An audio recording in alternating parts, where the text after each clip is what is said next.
Welcome to No Tears for Black Girls, a true crime series created, written, and produced by award-winning writer John Reedberg and hosted by Samantha Paul.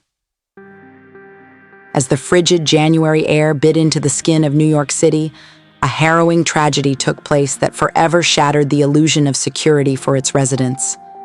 Amid a city that never sleeps, a chilling crime would leave an indelible mark on every household. A small apartment, usually filled with the innocent laughter of 4-year-old Myls Dobson, fell eerily silent. The vibrant echoes of his joy were replaced by the harsh realities of betrayal and unimaginable pain inflicted by someone who was supposed to protect him.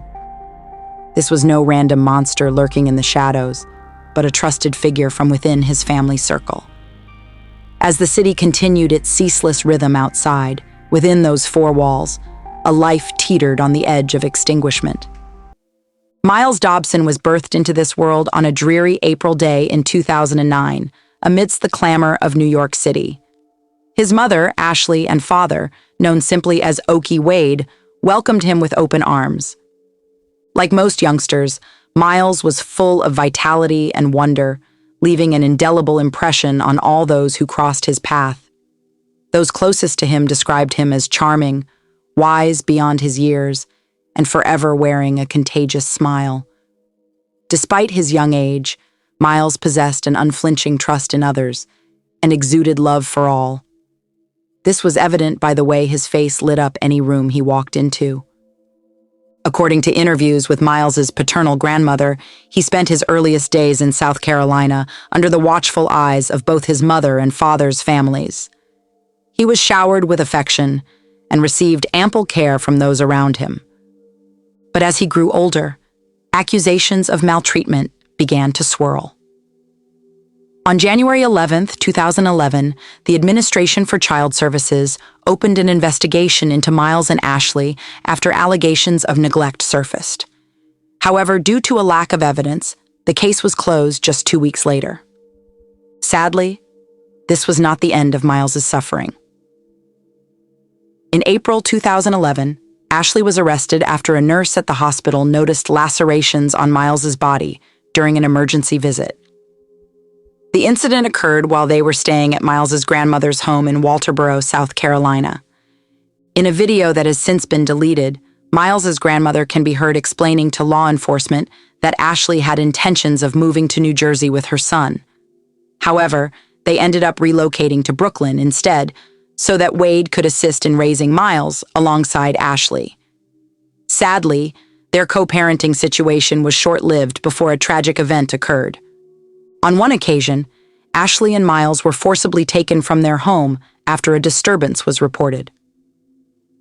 Myls's grandmother recounted seeing him and immediately questioned Ashley about the bruises on his body.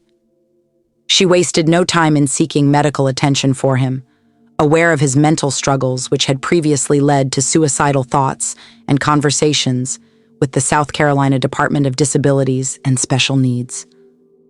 The incident at the supermarket, captured on surveillance cameras, showed Ashley striking Myls when he ran out into traffic. She claimed it was out of fear and anger, but not malicious intent. The fall down the stairs happened later when Myls called out to her at a friend's house, and he stumbled while running to her. Despite these events, there was never any suspicion of ongoing abuse towards Myls. He remained in good spirits during interviews with officers, sipping apple juice as he smiled and answered questions. In July 2011, all charges against Ashley were dropped, and she returned with Myls to New York City. It was a fresh start for them, but challenges still lay ahead. However, Myls continued to smile through it all, surrounded by loved ones in New York City. Despite accusations of neglect from ACS in August 2011 that led to Myls being removed from their home, those close to Ashley and Myls attest that she was working hard to better herself as a mother.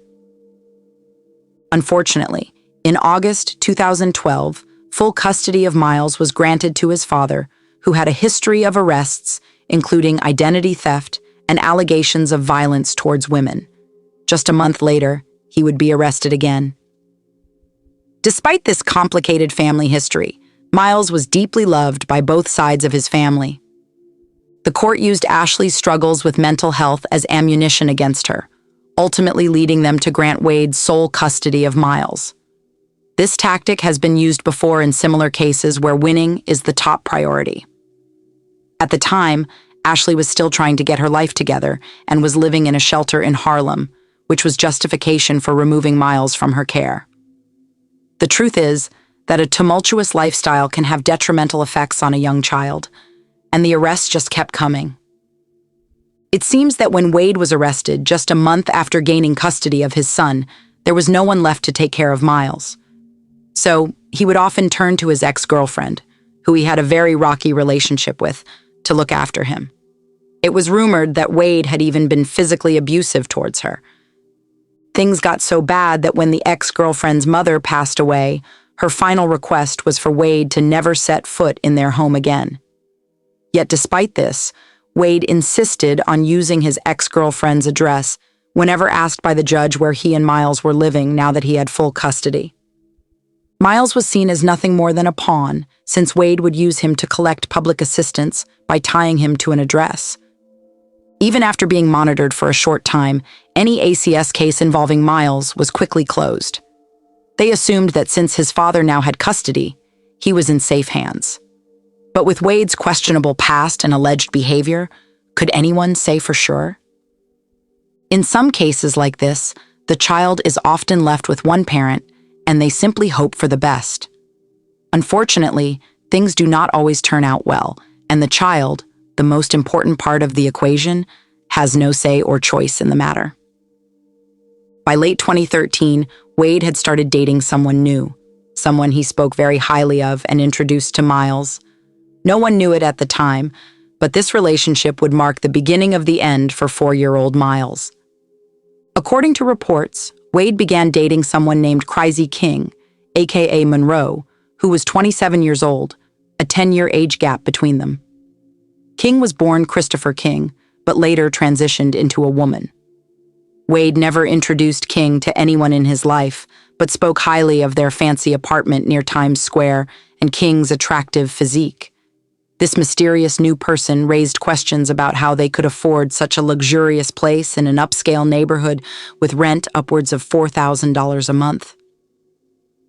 Wade shared tidbits with the family about his new flame, a former model who worked for Nike or perhaps designed clothing and made videos. The truth was difficult to ascertain, as Wade barely knew King himself. But he found great joy in bragging about the lavish gifts she would give to his young son Myls: tickets to Broadway shows, designer clothes and sneakers, and a trip to Miami. Some family members warned Wade to take it slow, considering how quickly he had fallen head over heels for King.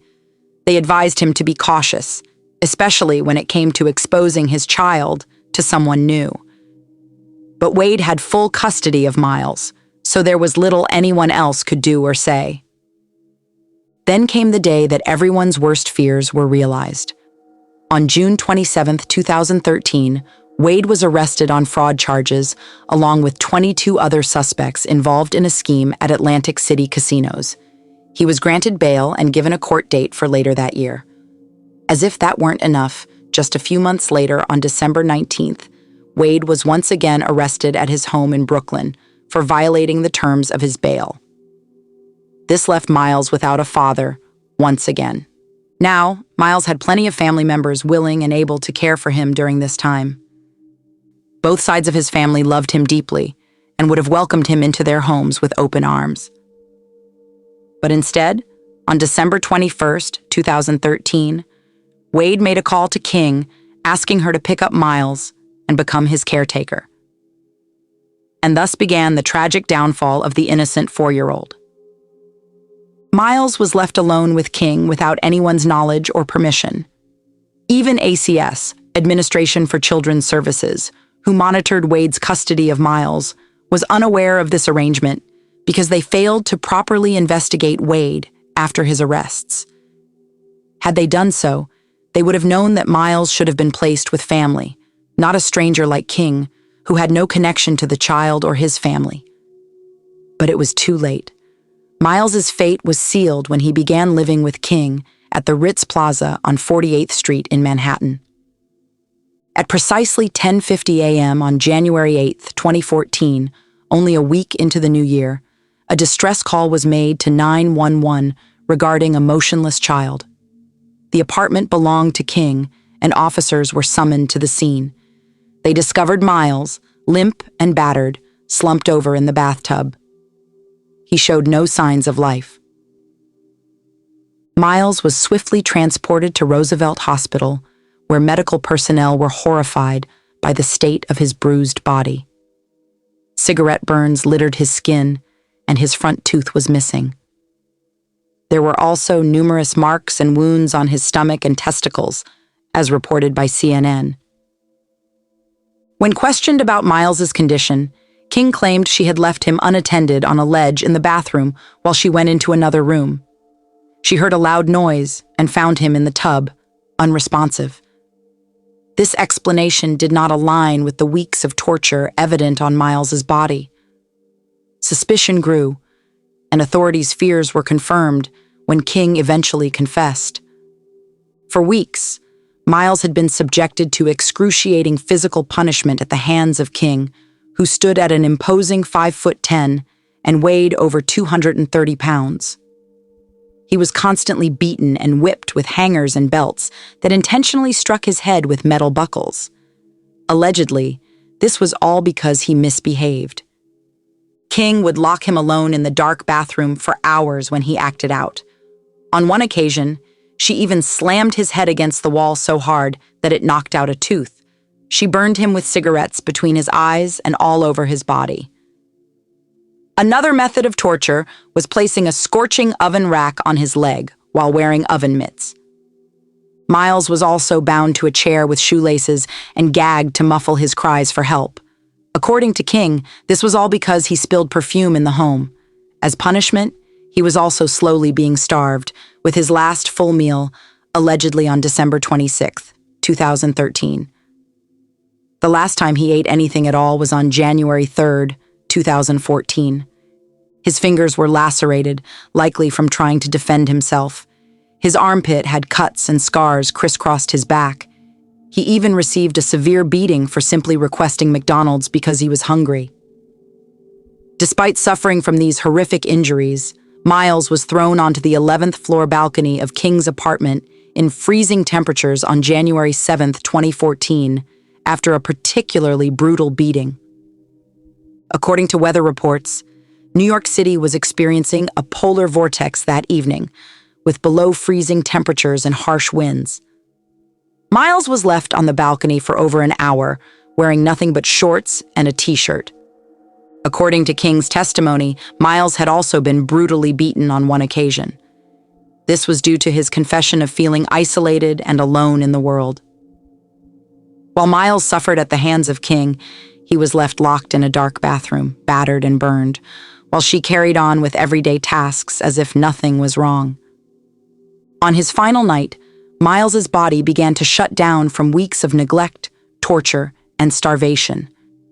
He rapidly lost 25 pounds and eventually slipped into unconsciousness as his eyes grew hazy.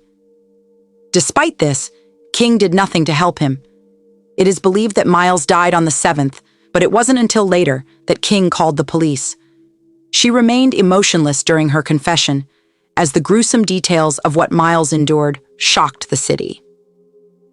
His tragic story was compared to that of Nick's Mary Brown, who had also suffered before losing her life.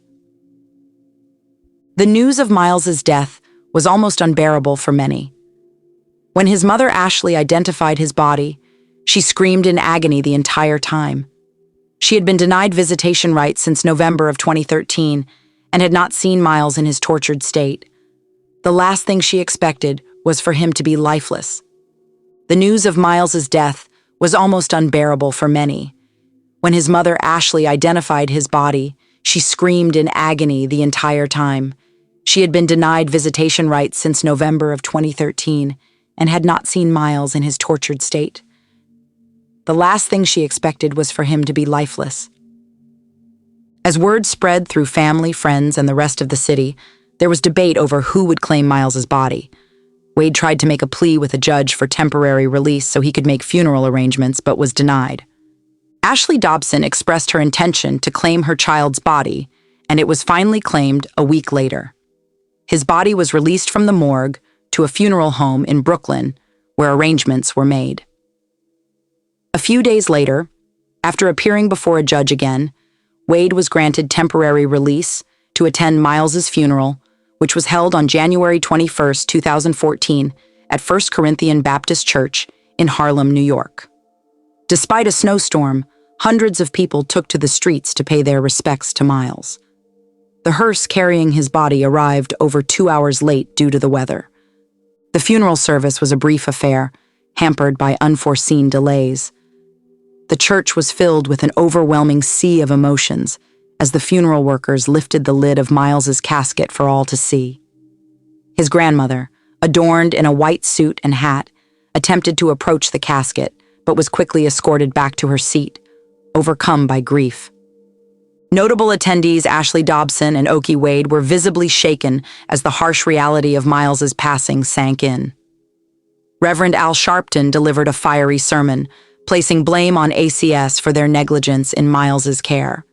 In later interviews, Wade claimed that he had done everything in his power as a father and denied any knowledge of Chrissy King or the details surrounding Myls's tragic death. He insisted that he only knew what he had been told during his time in jail, slowly learning more gruesome details over time. As always, questions began to arise about how such a young child could fall through the cracks once again.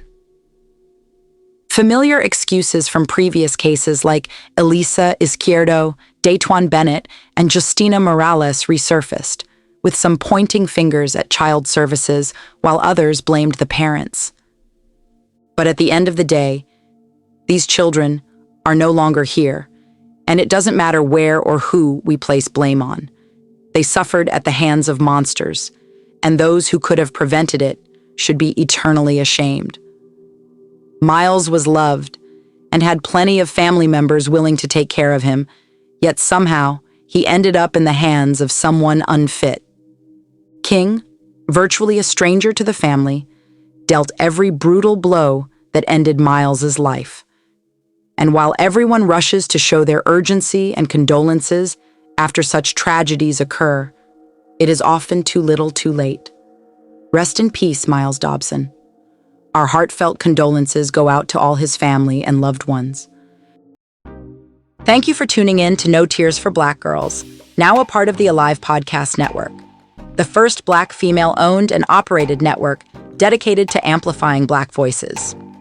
If you enjoyed this episode, please show your support by following us on the Alive Podcast app, available on both iPhone and Android.